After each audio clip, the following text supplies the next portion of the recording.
Hi, I'm Robert Regis Dvorak, and today I'm going to demonstrate how I draw and paint the human figure. It's been a challenge of mine all through my life, and I do it almost every week.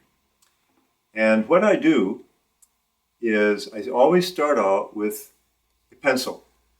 Now today I'm going to use this pencil, which is a 2B pencil, but usually I will use an HB pencil, just a regular yellow HB lead pencil number 2 that you get from any office storeroom.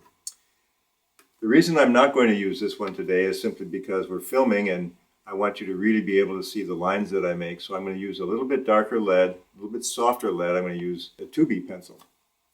This particular 2B pencil is one that I have that I produce for my students.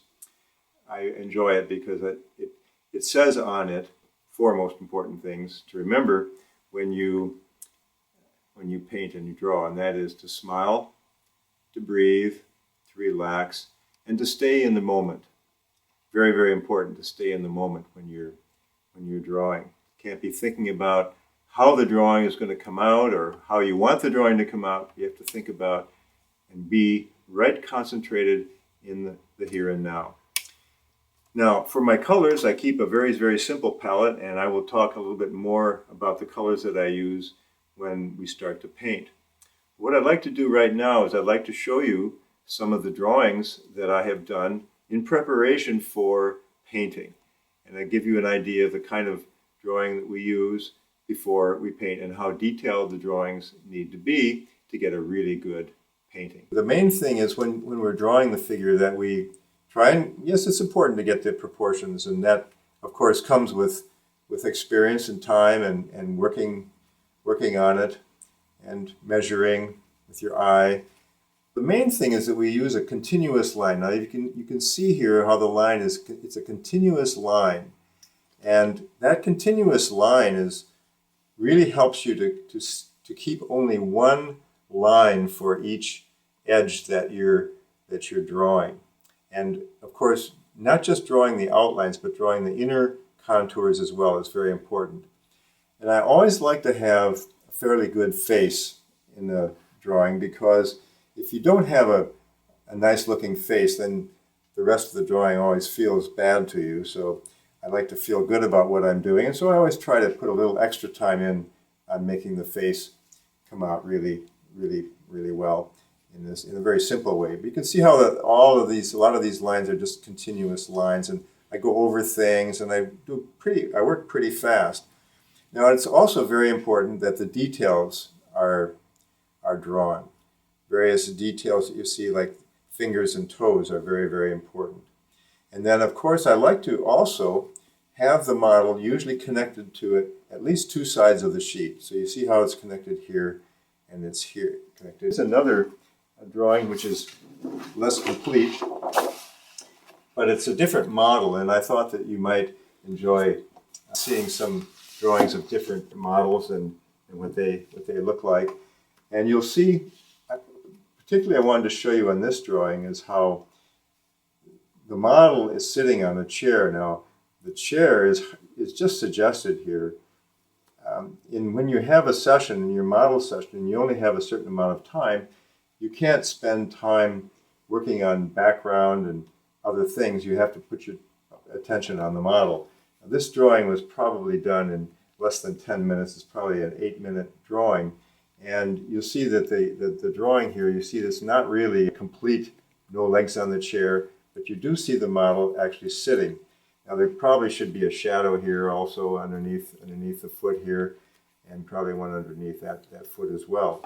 And this one was done, I think, with the number 2 pencil. But notice how the fingers and the feet are all very, very carefully delineated. I particularly like this one because I like the model's posture. She's really pushing her body in a crazy way, a very nice back, and it's a very very expressive pose. Now this one was done really quickly.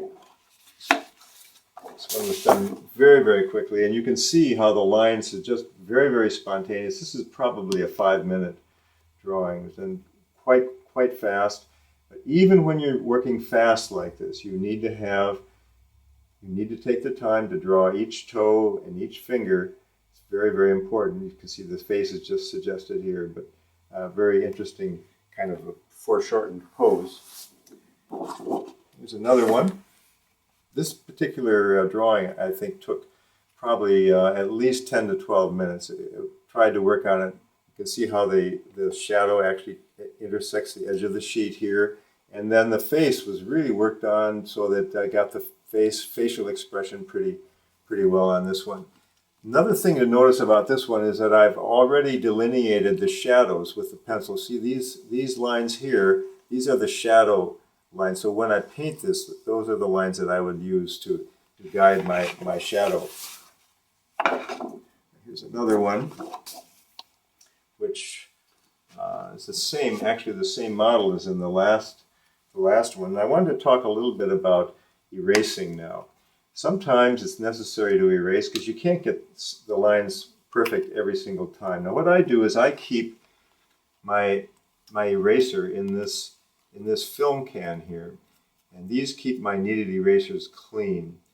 It's a really good suggestion for you if you're going to be using a kneaded eraser, and this is definitely the kind of eraser you want to use when you're working with a watercolor situation.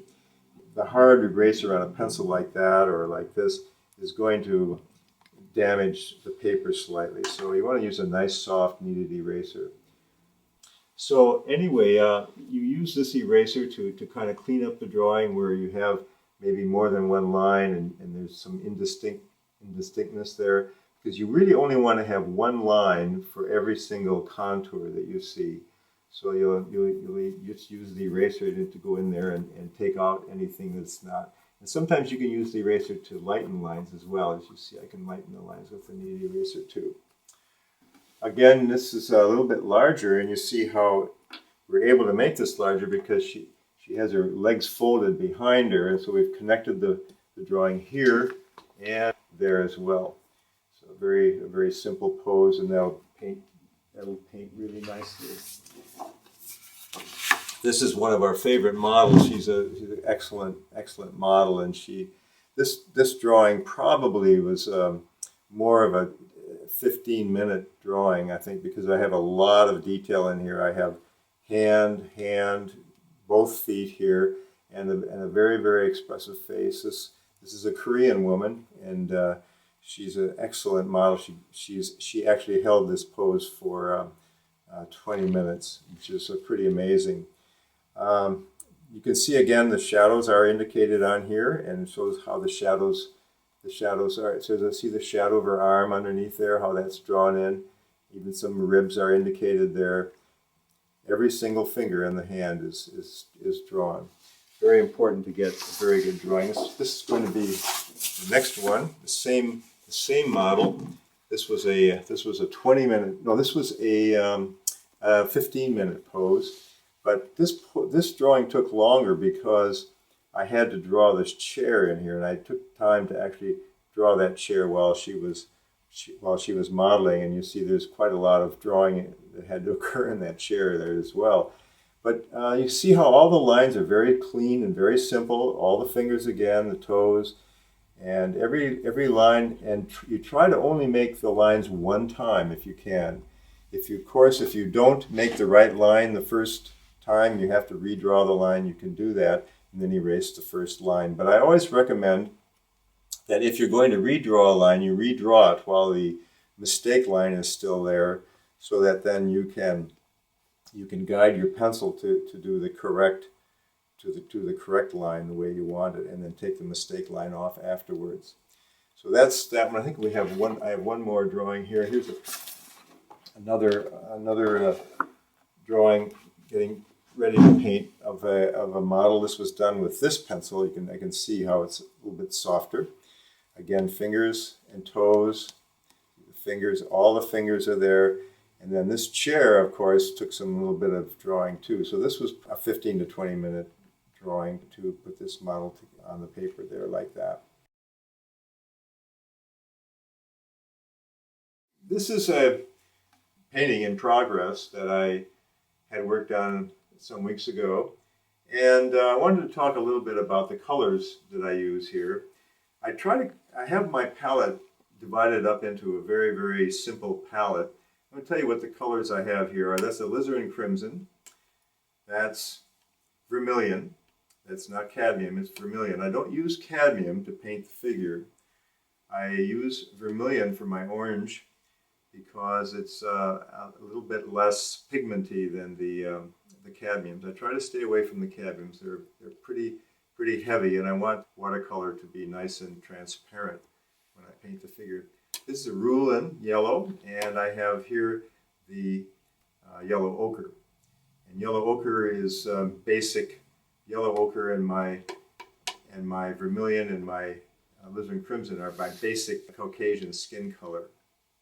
And then for the shadow areas, I use cerulean blue, cobalt blue, and sometimes I use Prussian blue. But usually these are the two blues I would use. I use cobalt blue far more than any of the other blues.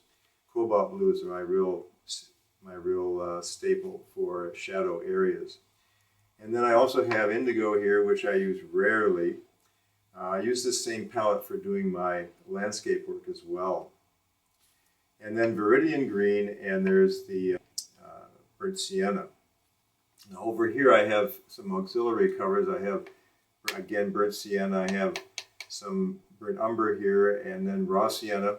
And I have lemon yellow here, and I have a cobalt violet there. This one here is permanent rose. And so, but I don't use these colors very much. These are the ones that I really concentrate on, and mainly I use the cobalt blue, the vermilion, and the yellow ochre, and the burnt sienna the most. Now, this particular painting here was, what I'm doing here is I'm putting in all of the gray tones, the shadow areas, the shadowed areas, the shade in the shadow areas. And I'm putting it in with a combination of cobalt blue and burnt sienna. So I thought I would do is just do a little bit of painting here, just to show you how I kind of lay this stuff in here. So we can see get the color the way I want it here. Okay, so there's that color on her. See how I lay the brush down, and I put the brush right on the paper like that, and then bring it up and just lay the brush down. I don't do a lot of painting with the point of the brush. Just I use the point only when I need to get a specific detail. Now, when we have a puddle like this, let me just get this. When you have a puddle like this, what I do is I dry the brush on the rag by pulling the brush on the rag like this and then turning it at the same time. So I pull and I turn, keeps the point of my brush there, and it makes my brush thirsty so that I can go in here and I can remove that puddle with the thirsty brush.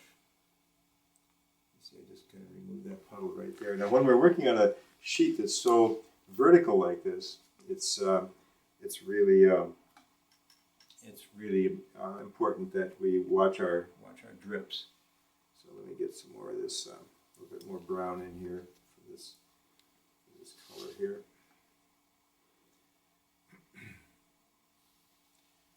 Okay, so let's just do a little bit more here. Let's do this foot here, and then back up and like that. Now, if I want to soften that line, I just take my water and I just run it along the edge here. That will soften that line. You see, just like that. How nice that is. I can just soften that some more here just by putting some clean water down there like that, and just soften it up nicely like that. Okay, we can have some in here like that. Okay, and then I'm going to just go on the back side of each of these toes now, and I would put a little shadow on the back side of each toe like that. You see how that works there? Just front shadow there like that, and then probably we want to have a little bit of shadow on the ground here to bring the figure over to the edge of the page, so we have some connection with the edge of the page here. So I just bring that right over here like that. Just connect it right on. Like that, and probably do this one as well.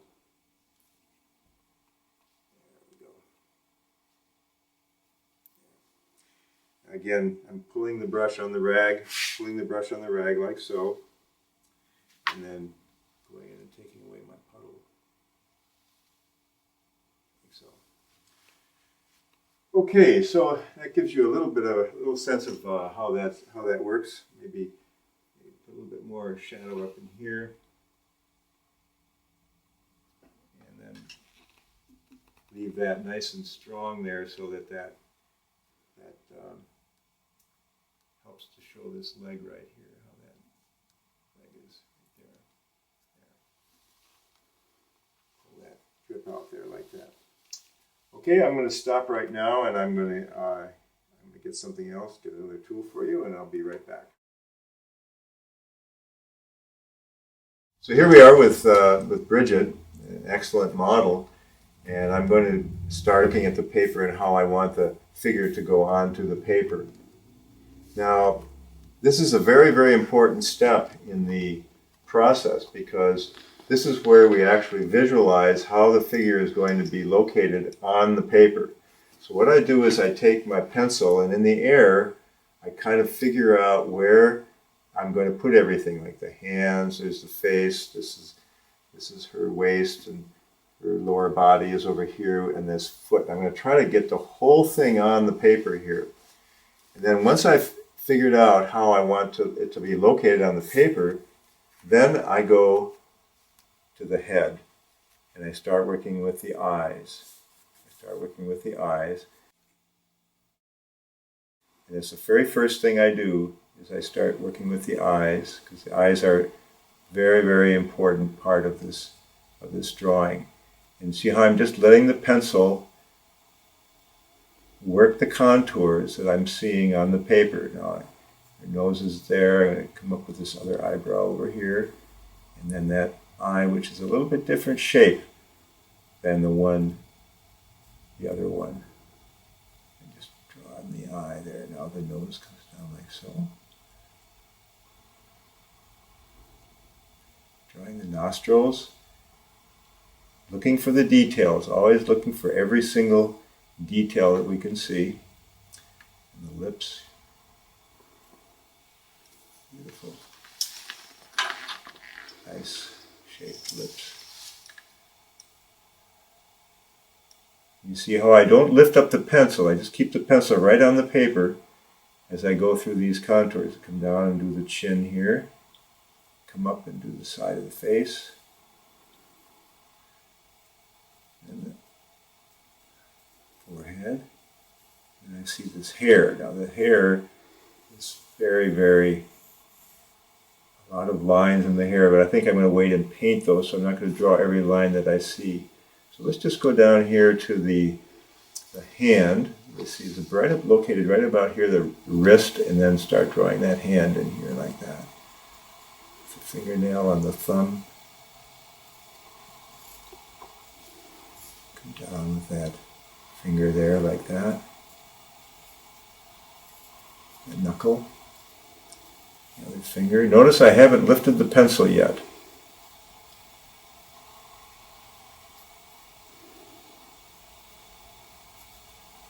I'm going to leave the ring out. And the last finger there. Good. Let's draw the other hand. Go up here like that. Drawing the knuckles. And the way it's laying on the platform. Just come up and draw that line there where and we have these lines of the cloth there, and then a line over connecting with the edge of the sheet. Now that was all done with one line. And I'm going to go back up here and finish the upper part of the face and the hair, strands of hair, and come down with this shoulder. I have to look and see how that shoulder relates to what I've already drawn here. So it's going to come down, I think, about like so. And then it comes in here, and it's going to come right down there and connect up with that line that I drew before. Okay, lift up the pencil again, and I'm going to go up here now and draw some more of this. Let's add some more of this, just indicate some of these contours that I'm seeing in the head here.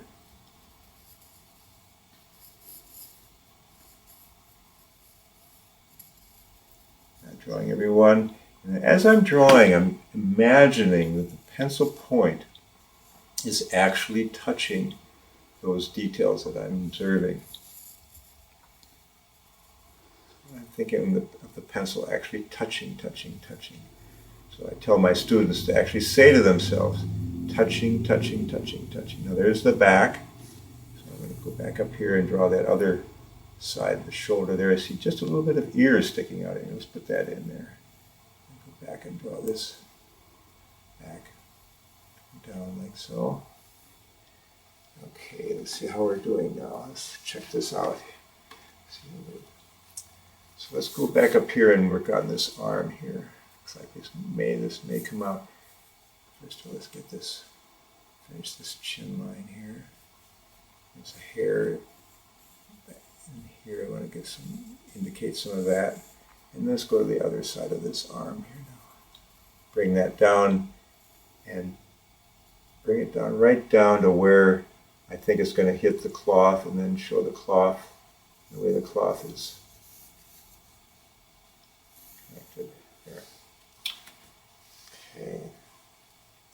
So a little bit on the big side. I'm going to cut that down in size just a little bit here. A little bit smaller. There's where I made a correction, you see. And now I take the kneaded eraser and I'm going to go back in here and remove some of that. Remove that other line there. Felt the head was just a little bit big for what we want to do there. Okay, let's come down here and finish this part here. Let's see if I get that about right here. Okay.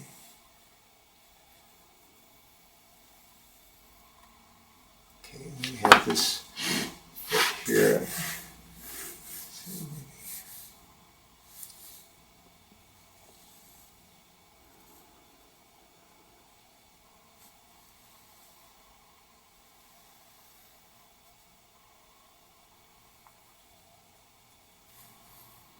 The leg is lying in the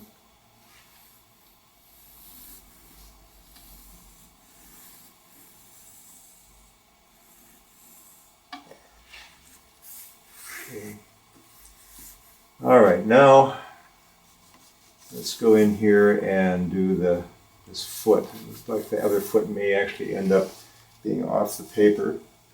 Maybe I made that a little bit too long. Let me see. Let me check that.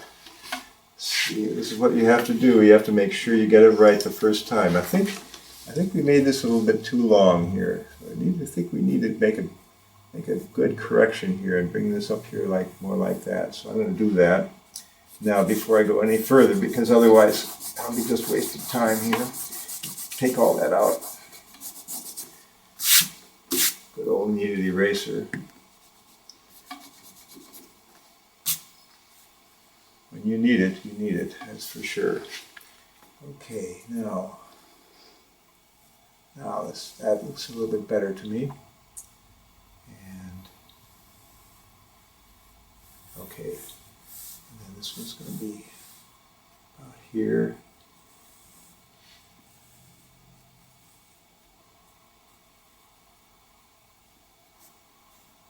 Okay, that looks good. Okay, now let's go down here and start putting in this foot here. Very important. That foot's going to be a very important part of this drawing, because it actually, we have the detail of the face here and then the detail of the feet here. It'll be nice to connect the face and the hands with the feet over here. Those details are so important, and when you're drawing the figure, you want to make sure that you spend the time to record all of the details that you see. So let's put every toe in here now. There's a toe there, and there's another one here like that. And then fourth one.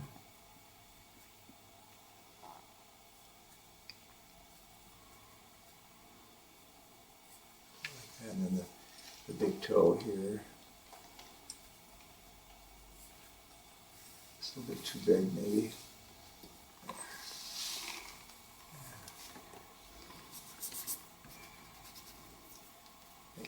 Just a little bit more. There we go. Okay. Like that.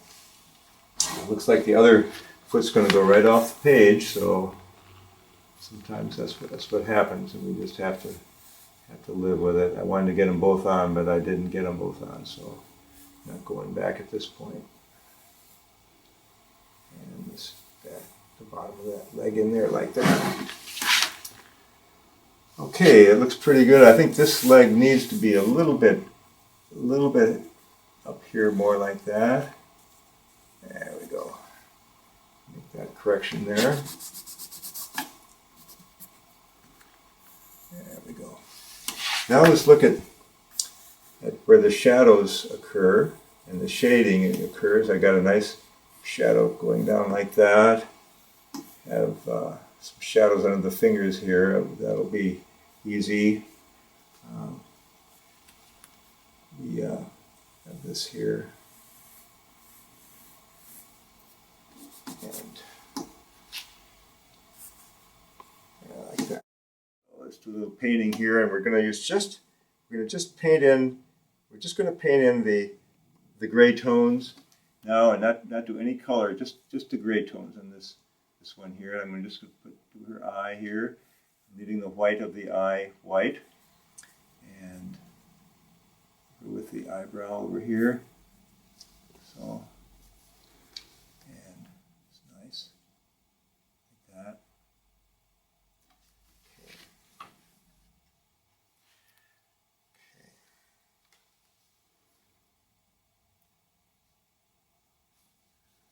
Okay.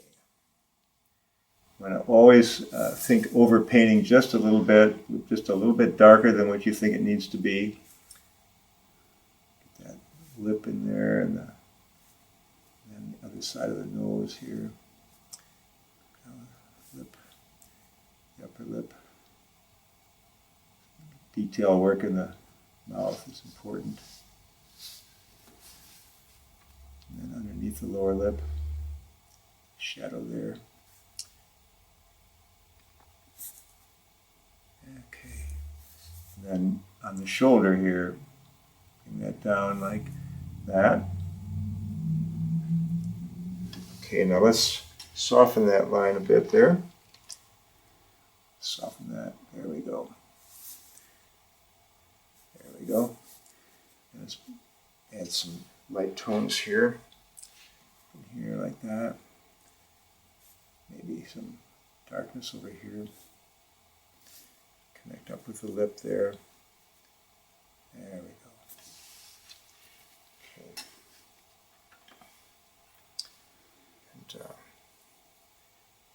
And I shadow the hair and forehead there.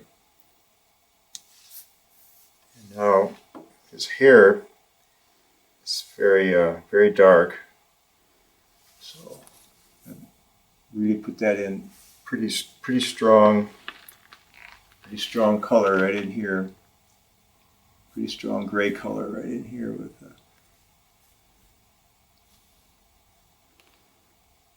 nice and strong. Let that hand come right around the hand here, so the hand shows.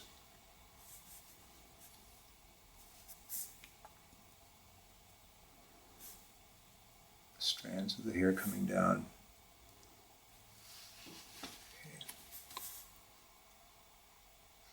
Right down to the hand here, the wrist.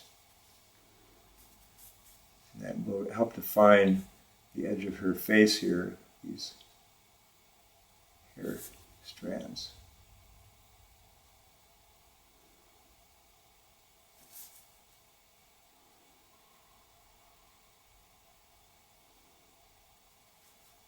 And that's the edge of her wrist there.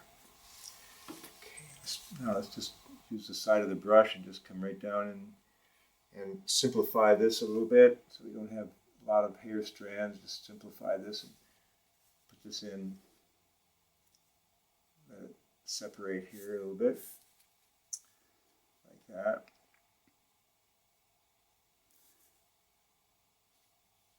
Good.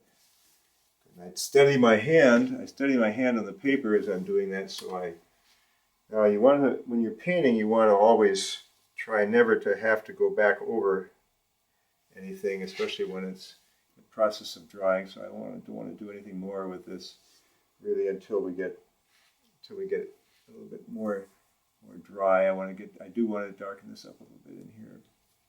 So let's finish up the hair here. Let's put in some of that there. You can see how the paint is separating there. We've got the blue and the brown. I'm using the burnt sienna and the cobalt blue to do getting some lights in the hair there. And try and just suggest what's going on there a little bit. There we go.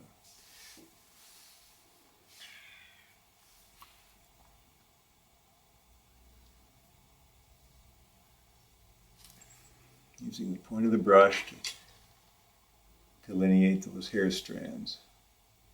Not drawing every single one, but giving a sense of what's there. Now let's go back in here and add just a little bit of dark to this. Connect this up here, maybe a little bit with the hair. A strand of hair coming down here like that. There we go.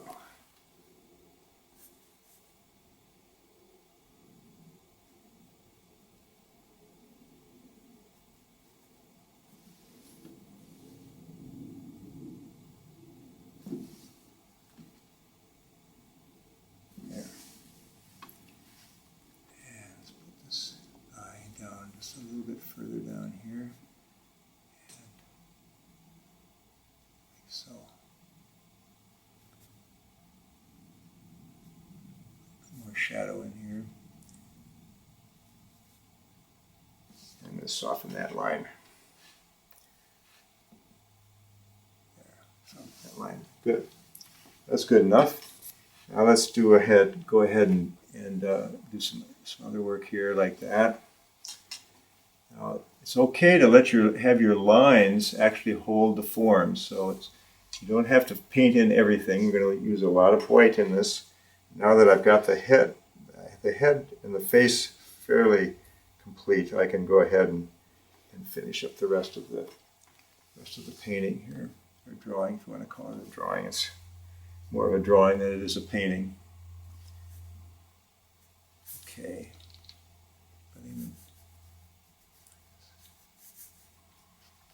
Right down here, and then we're just going to go ahead and connect this right up here with the arm too, and put this shadow in here, looking fast, up the side of the sheet, fingers. Have to have only a 20-minute pose, so we're trying to get this all done and finished within the 20-minute time period. And so we don't have a whole lot of time left, I don't think. So I have to get moving here. Let's see. I'll just leave that arm a little bit darker there. Soften this up like so. There. So let's go down and do some feet here. Put in some of these darks. The toes, and then the shadow on the leg.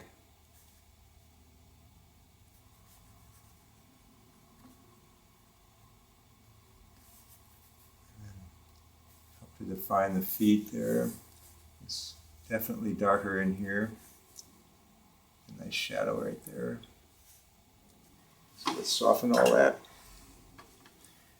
Soften that.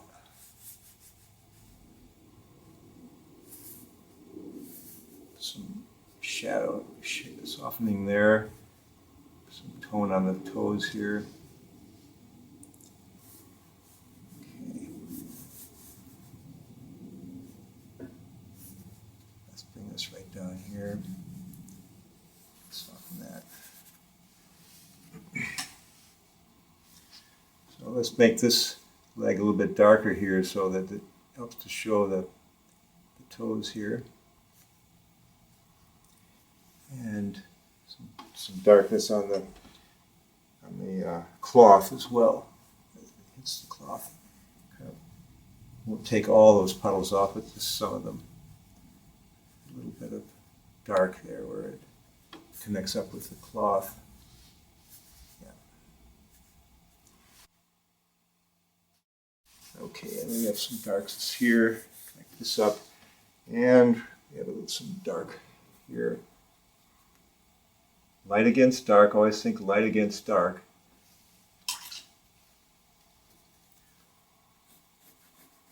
Soften that line there like that, and then let's put in some of the large areas of darkness here. Tone.